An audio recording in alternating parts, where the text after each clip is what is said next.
Exercice 19, page 156. Dans cet exercice, on travaille avec les variations de la fonction racine carrée.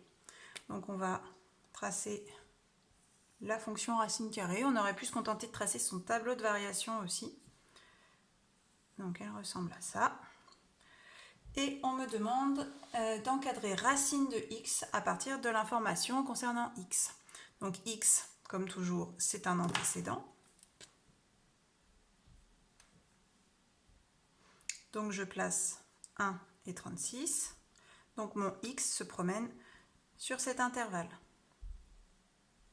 La question qu'on me pose, c'est si x est sur cet intervalle, sur quel intervalle se trouve racine de x, c'est-à-dire l'image de x par la fonction racine carrée. Donc je vais me projeter sur la courbe et regarder les ordonnées des points qui m'intéressent. Donc on est sur cette partie de la courbe, donc sur les ordonnées entre cette valeur et celle-ci. Cette valeur, c'est l'image de 1, c'est-à-dire racine de 1. Et cette valeur, c'est l'image de 36, c'est-à-dire racine de 36.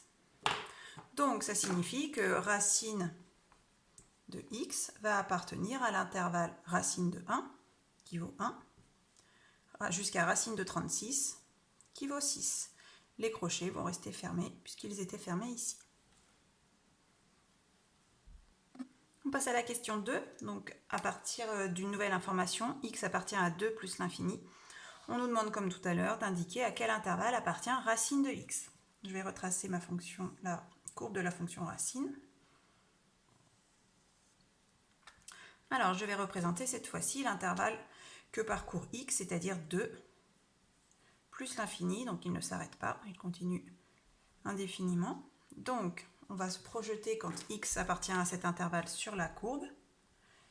Donc là, il n'y a pas de point, mais on voit bien que si je suis sur cet intervalle-là, sur la courbe, je suis sur cette partie-là. Donc, on regarde l'image des points qui sont sur cette partie de la courbe. Donc, ce point-là a pour ordonnée l'image de 2, racine de 2. Là, on n'a pas de point. Donc, on voit bien que si on parcourt cette partie-là de la courbe, sur les ordonnées, on va partir de racine de 2 et continuer indéfiniment sur l'axe des ordonnées.